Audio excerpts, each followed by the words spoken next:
Hey feasters, and welcome to the 100th episode today. And I share with you on this episode the 3 best things about being a freelancer. And they aren't the cheesy cliche answers you may have heard before. Are you ready? Let's dive into this.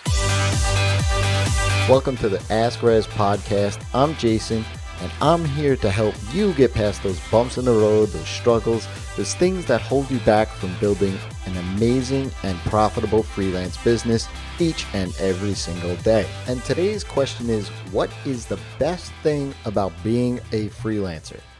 I put it out there on the interwebs about this 100th episode, and I wanted to find a great question to answer for you guys.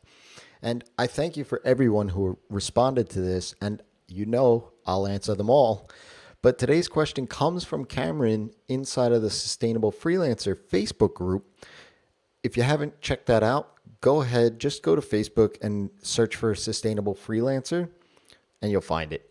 Cameron is actually, I think now, a 3-time question asker. Asker question? I don't know. Asker? I'm not sure. But he's definitely a feaster, and thank you again, Cameron. The simple reason I picked this is because it's a good window into who I am, and maybe if you have similar values, which I assume you do since you are listening to the show each and every single day, and that you have realistic ideas of how freelancing fits into your life, like myself, I figured that this answer would be best for you. But before I jump into that answer, I just want to say thank you.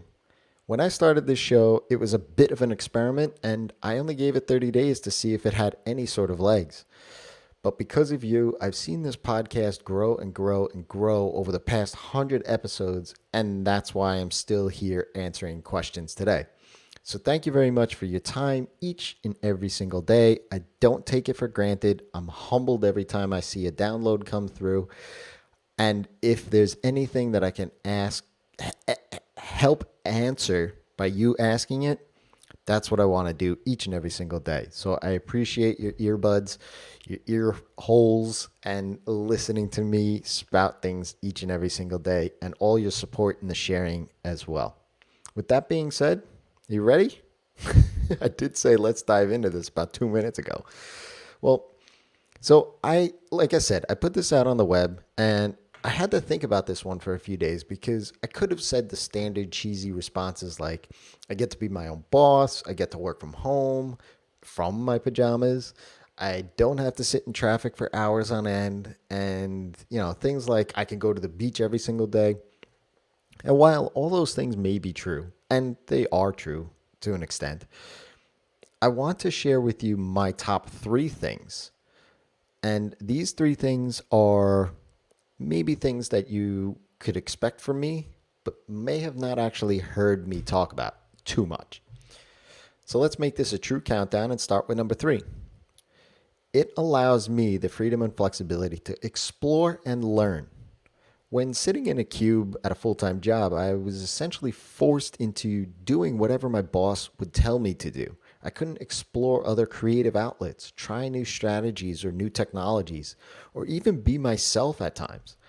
Being a freelancer affords me the opportunity to do things like this podcast, to interact with people like you through social media and go hang out at conferences and meetups, as well as being able to work with and learn from very smart people outside of my geographical area. The second best thing about being a freelancer is that I can work when my energy to tackle the task is optimal.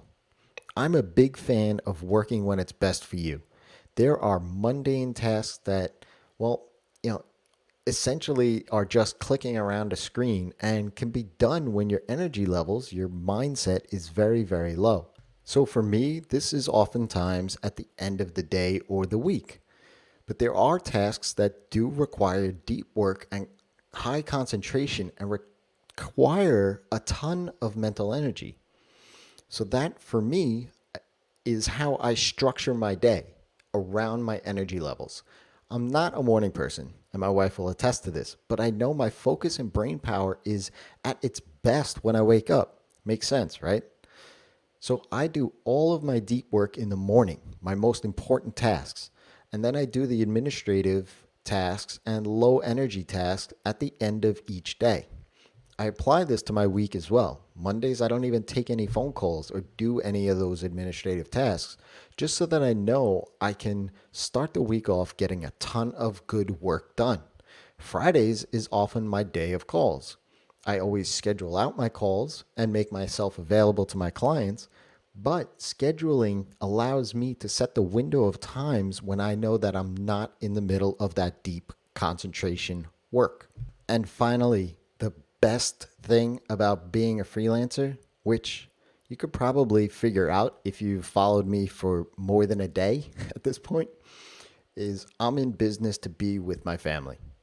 This is the best thing about being a freelancer for me and hasn't been more evident than in the past week. See, we signed up TJ, my 1.5-year-old son, for a music class and a gym class, just to kind of get him acclimated to other social aspects of life in general, get him around kids of his own age, things like that. But it was a class, both of them are classes where when I looked around, I saw 2 dads at the gym class and none at the music class. And I thought that I'm sure that they want to be there, but maybe they can't due to their jobs.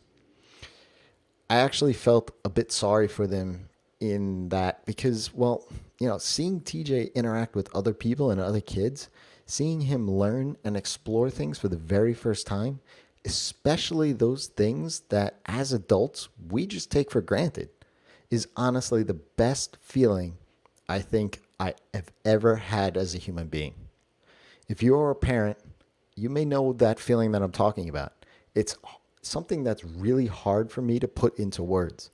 But what I can say is that along with those feelings that I have for my wife, it's what makes my world go around. If you have a question, ask Rezzz. That's me by leaving me an email, a tweet, or go to askrezzz.com. And now we have a choose your own adventure or choose your own Ask Rezzz, where you could sign up, click a couple of answers to questions, and get a customized package of the best episodes that fit your business. So here's to the next 100 episodes of the Ask Rezzz show. And until next time, it's your time to live in the feast.